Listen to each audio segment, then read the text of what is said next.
સંજેલી માંડલી માર્ગ પર ખાડાનું સામ્રાજ્ય, વાહન ચાલકોના જીવ તાળવે ચોંટાયા। દાહોદ જિલ્લાના સંજેલીથી માંડલીને જોડતો મુખ્ય માર્ગ હાલમાં પોતાની દુર્દશા પર આંસુ સારવા મજબૂર બન્યો છે। તંત્રની ઘોર બેદરકારીના કારણે આ માર્ગ પર ઠેર ઠેર મસમોટા ખાડાઓ પડી ગયા છે, જે કારણે સ્થાનિકો અને વાહન ચાલકો માટે આ રસ્તો મરણપોક સાબિત થઈ રહ્યો છે।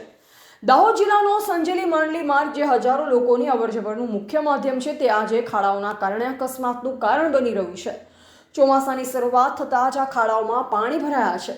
પરિણામે વાહન ચાલકોને ખાડાની ઊંડાઈનો અંદાજ આવતો નથી, જે કારણે અવારનવાર નાના મોટા અકસ્માતો સર્જાઈ રહ્યા છે।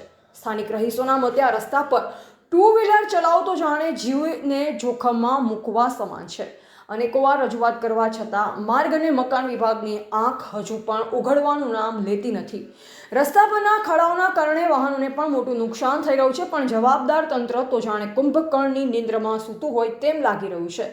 સ્થાનિકોની આક્રોશે જણાવ્યું, અમે ક્યાં સુધી આ ખાડાઓ સાથે જીવીશું? શું અમારે સારા રસ્તા મેળવવા માટે કોઈ મોટી દુર્ઘટનાની રાહ જોવી પડશે? તંત્રના પેટનું પાણી કેમ હલતું નથી? આ પ્રશ્ન આજે દરેક વાહન ચાલકના હોઠ પર છે। સુરક્ષિત માર્ગ એ સૌનો અધિકાર છે, પરંતુ દાહોદના માર્ગ પર આ અધિકારનું હનન થઈ રહ્યું છે। જો વહેલી તકે આ માર્ગનું સમારકામ નહીં કરવામાં આવે તો આગામી દિવસોમાં કોઈ મોટી જાનહાનિ થાય તો નવાય નહીં। હવે જોઈ રહ્યું કે તંત્ર ક્યારે જાગે છે અને ક્યારે આ માર્ગને વાહન વ્યવહાર માટે સુરક્ષિત બનાવે છે। એવા ભૂપેન્દ્રસિંહ બારિયા, ભારતની અસ્મિતા, દાહોદ।